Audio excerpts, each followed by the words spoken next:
अगर मैं आपसे पूछूं दुनिया के सबसे अमीर लोगों ने अपनी दौलत किस एसेट से बनाई है, gold, real estate, FD, crypto या स्टॉक? ज़्यादातर लोग इस सवाल का जवाब अपने अनुभव के आधार पर देते हैं। जिसने रियल एस्टेट से पैसा बनाया है वो प्रॉपर्टी को सबसे अच्छा एसेट मानता है। जिसने गोल्ड में अच्छा रिटर्न देखा है वो गोल्ड को सबसे सुरक्षित निवेश मानता है। लेकिन वेल्थ क्रिएशन की दुनिया में एक महत्वपूर्ण बात है, सच्चाई हमारे अनुभवों से नहीं बल्कि इतिहास और डेटा से तय होती है।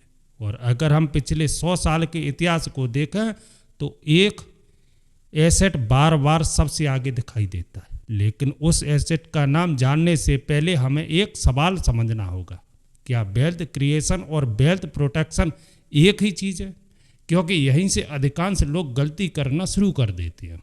पिछली वीडियो में हमने गोल्ड की बात की थी। हमने समझा था कि गोल्ड का सबसे बड़ा काम वेल्थ को प्रोटेक्ट करना है। लेकिन यहाँ एक महत्वपूर्ण बात है, वेल्थ प्रोटेक्शन और वेल्थ क्रिएशन दो अलग अलग चीज़ें। अधिकांश लोग इन्हें एक ही समझ लेती है और यहीं से उनकी सबसे बड़ी गलती शुरू होती है। मान लीजिए आपके पास 10 लाख रुपए हैं। अगर आपका लक्ष्य सिर्फ इन पैसों को सुरक्षित रखना है तो आपकी रणनीति अलग होगी। आप ऐसे एसेट चुनेंगे जो स्थिरता और सुरक्षा दे। लेकिन अगर आपका लक्ष्य इन 10 लाख को 1 करोड़ बनाना है तो आपको अलग एसेट चुनने पड़ेंगे, क्योंकि बड़ा वेल्थ बनाने के लिए सिर्फ सुरक्षा काफ़ी नहीं होती, विकास भी जरूरी होता है। यहीं पर ज़्यादातर लोग फंस जाती है। वे वेल्थ क्रिएशन का सपना देखते हैं लेकिन पैसा ऐसे एसेट्स में लगाती है जो मुख्य रूप से वेल्थ को प्रोटेक्ट करती है। फिर कई साल बाद वे सोचते हैं कि उनकी दौलत तेजी से क्यों नहीं बढ़ी। सच्चाई यह है कि हर एसेट का अपना काम होता है। कुछ एसेट सुरक्षा देती है, कुछ स्थिरता देती है और कुछ लंबे समय में वेल्थ बनाने में मदद करती है। एक समझदार निवेशक इस अंतर को अच्छी तरह समझता है। वह जानता है कि कब सुरक्षा को प्राथमिकता देनी है और कब विकास को। याद रखिए, पूंजी को बचाना और पूंजी को कई गुना बढ़ाना दो अलग अलग लक्ष्य। इसलिए सफल निवेश की शुरुआत सही लक्ष्य तय करने से होती है। अब सवाल यह है कि इतिहास में ऐसा कौन सा एसेट रहा है जिसने सबसे ज़्यादा वेल्थ क्रिएट की है? आइए आगे बढ़ते हैं और इसका जवाब खोजते हैं। अब एक दिलचस्प सवाल सामने आता है, किसी भी एसेट की असली ताकत को कैसे मापा जाना चाहिए? बहुत से लोग केवल कीमत बढ़ने को ही सफल निवेश मान लेते हैं, लेकिन किसी एसेट का मूल्यांकन सिर्फ उसकी कीमत देखकर नहीं किया जा सकता। मेरे अनुसार किसी भी एसेट को 3 महत्वपूर्ण सवालों पर परखना चाहिए। पहला सवाल है, क्या यह एसेट इनकम जनरेट करता है? दूसरा सवाल है, क्या यह समय के साथ अपनी वैल्यू बढ़ा सकता है? और तीसरा सवाल है, क्या यह इन्फ्लेशन को हरा सकता है? अगर कोई एसेट इन तीनों कसौटियों पर अच्छा प्रदर्शन करता है तो उसके पास लंबे समय में वेल्थ क्रिएट करने की क्षमता हो सकती है। अब एक एक करके इन्हें समझती है। सबसे पहले गोल्ड को देखिए।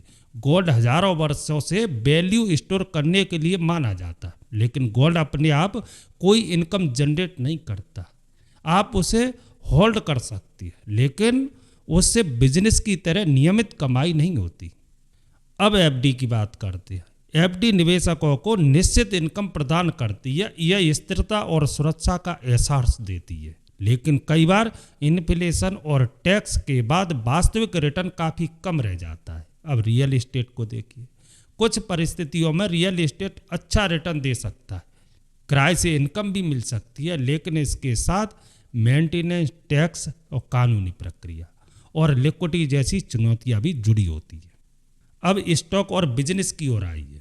एक सफल बिजनेस समय के साथ नए कस्टमर जोड़ सकता है, नए प्रोडक्ट और सर्विसेज ला सकता है, अपना प्रॉफिट बढ़ा सकता है और अपने ऑपरेशंस का विस्तार कर सकता है। जब किसी बिजनेस की कमाई बढ़ती है तो उसकी वैल्यू भी लंबे समय में बढ़ने की संभावना रखती है। यही कारण है कि वेल्थ क्रिएशन की चर्चा में बिजनेस और स्टॉक बार बार सामने आती है, क्योंकि वे केवल वैल्यू स्टोर नहीं करते बल्कि सही परिस्थितियों में वैल्यू क्रिएट भी कर सकती है। और यही अंतर वेल्थ प्रोटेक्शन और वेल्थ क्रिएशन के बीच सबसे महत्वपूर्ण भूमिका निभाता है।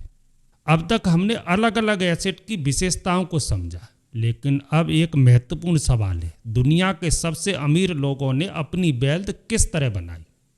जब हम इतिहास और डेटा को देखते हैं तो एक दिलचस्प पैटर्न दिखाई देता है। दुनिया के अधिकांश अरबपतियों की वेल्थ गोल्ड से नहीं बनी, सिर्फ एफडी से नहीं बनी, और ज़्यादा मामलों में केवल रियल एस्टेट से भी नहीं बनी।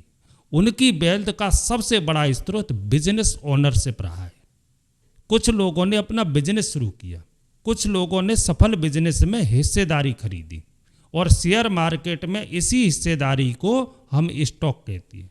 यहीं से एक महत्वपूर्ण बात समझ आती है, जब आप किसी सफल बिजनेस के मालिक बनते हैं तो आपकी वेल्थ केवल एसेट की कीमत पर निर्भर नहीं करती, बल्कि वह उस बिजनेस की वास्तविक ग्रोथ से जुड़ जाती है। मान लीजिए कोई बिजनेस हर साल नए कस्टमर जोड़ रहा है, वह नए प्रोडक्ट लॉन्च कर रहा है, उसकी बिक्री बढ़ रही है और उसका प्रॉफिट लगातार बढ़ रहा है, तो समय के साथ उस बिजनेस की वैल्यू भी बढ़ सकती है। जब बिजनेस की अर्निंग्स बढ़ती है तो उसकी आर्थिक ताकत बढ़ती है, और जब आर्थिक ताकत बढ़ती है तो लंबे समय में उसकी वैल्यू बढ़ने की संभावना भी मजबूत होती है। यही प्रक्रिया वेल्थ क्रिएशन का मुख्य इंजन मानी जाती है।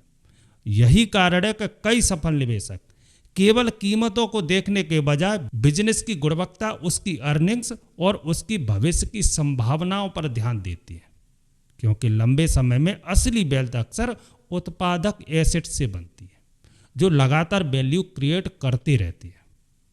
यहीं पर स्टॉक या बिजनेस कई अन्य एसेट से अलग दिखाई देती है। वे केवल वैल्यू को सुरक्षित रखने का प्रयास नहीं करते, बल्कि सही परिस्थितियों में नई वैल्यू भी पैदा कर सकती है। और यही कारण है कि वेल्थ क्रिएशन की चर्चा में बिजनेस ओनरशिप और स्टॉक बार बार केंद्र में दिखाई देती है। अब हम एक ऐसे सवाल पर आते हैं जो शायद इस पूरे विषय का सबसे महत्वपूर्ण सवाल है। अगर स्टॉक लंबे समय में वेल्थ क्रिएशन के लिए इतने प्रभावशाली है, तो फिर भी बहुत से लोग उनसे दूर क्यों रहते हैं? इसका जवाब केवल फाइनेंशियल नहीं है, इसका संबंध इंसानी मनोविज्ञान से भी है। सच्चाई यह है कि निवेश की दुनिया में कई बार सबसे बड़ी चुनौती मार्केट नहीं होती, बल्कि हमारी अपनी भावनाएं होती है। मानव मस्तिष्क इस तरह काम करता है कि उसे नुकसान का दर्द फायदे की खुशी से अधिक महसूस होता है। इसे समझने के लिए एक साधारण उदाहरण लेते हैं। मान लीजिए आपका पोर्टफोलियो एक महीना 20% बढ़ जाता है।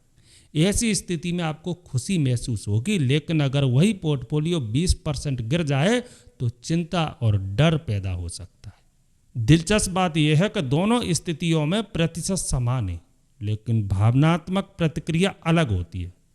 यहीं से गलत फैसलों की शुरुआत होती है। जब कीमतें तेजी से बढ़ती हैं तो लोगों को लगता है कि मौका हाथ से निकल जाएगा, और वे बिना पर्याप्त समझ के ऊंचे दामों पर खरीदारी कर लेते हैं। दूसरी ओर जब मार्केट गिरता है तो डर बढ़ जाता है और कई लोग जल्दी में अपने निवेश बेच देते हैं, यानी वे अक्सर ऊंचे दाम पर खरीदते हैं और कम दाम पर बेच देते हैं। लंबे समय में यही व्यवहार उनके परिणामों को प्रभावित करता है। इसलिए कई अनुभवी निवेशक मानते हैं कि सफल निवेश केवल सही एसेट चुनने का खेल नहीं, यह सही मानसिकता विकसित करने का भी खेल है। बहुत से लोग वेल्थ क्रिएशन वाला एसेट तो चुन लेते हैं, लेकिन वेल्थ क्रिएशन वाली मेंटलिटी नहीं बना पाते। वे अल्पकालिक उतार चढ़ाव पर ध्यान देते हैं, जबकि वेल्थ क्रिएशन अक्सर लंबे समय की सोच से जुड़ा होता है। इसलिए स्टॉक से जुड़ी सबसे बड़ी चुनौती हमेशा मार्केट नहीं होती। कई बार सबसे बड़ी चुनौती हमारी अपनी भावनाओं को नियंत्रित करना होती है, और जो निवेशक इस बात को समझ लेते हैं वे वेल्थ क्रिएशन की यात्रा में एक महत्वपूर्ण बढ़त हासिल कर लेती है। अब तक हमने एसेट्स, बिजनेस ओनरशिप और निवेश की मानसिकता के बारे में बात की, लेकिन अब हम उस तत्व पर आती हैं जो वेल्थ क्रिएशन की प्रक्रिया में सबसे महत्वपूर्ण भूमिका निभाता है। अधिकांश लोग मानते हैं कि वेल्थ क्रिएशन का रहस्य सिर्फ सही एसेट चुनने में छिपा है, लेकिन मेरा मानना है सही एसेट चुनाव केवल आधी लड़ाई है, बाकी आधी लड़ाई समय जीतता है। यहीं पर कंपाउंडिंग की शक्ति सामने आती है।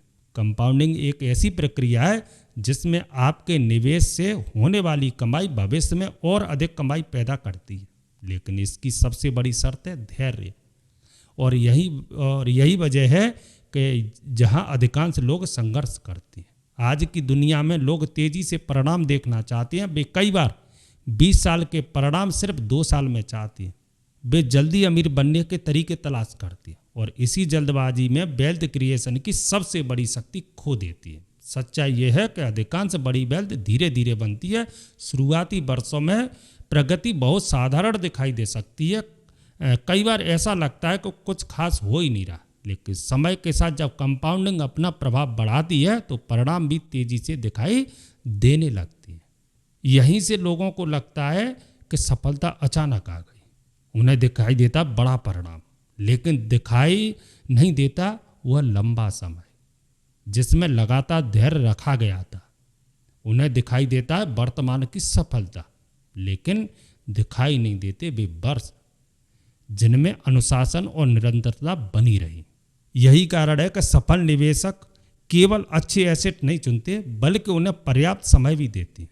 वे समझते हैं कि वेल्थ क्रिएशन कोई दौड़ नहीं है, यह एक लंबी यात्रा है और इस यात्रा में समय अक्सर निवेशक का सबसे शक्तिशाली साथी बन जाता है।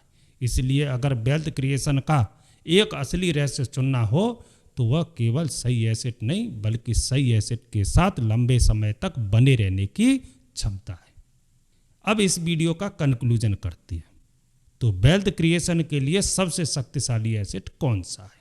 अगर हम इतिहास, डेटा और दुनिया के कई सफल इन्वेस्टर के अनुभवों को देखें तो एक बात बार बार सामने आती है। लंबे समय में सबसे अधिक वेल्थ अक्सर प्रोडक्टिव एसेट से बनी है, यानी ऐसे एसेट जो समय के साथ वैल्यू क्रिएट करते हैं।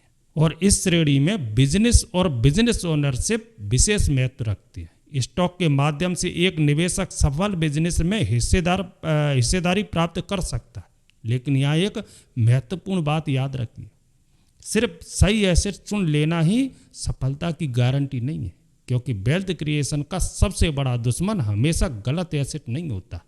कई बार अधैर्य, डर और लालच ज़्यादा नुकसान पहुंचाती है। यही कारण है कि बहुत से लोग यह जानते हैं कि उन्हें क्या करना चाहिए, फिर भी वे वैसी वेल्थ नहीं बना पाते जिसकी वे कल्पना करते हैं। सफल निवेशक केवल ज्ञान का खेल नहीं, यह व्यवहार, अनुशासन और लंबे समय तक सही दिशा में बने रहने का खेल है।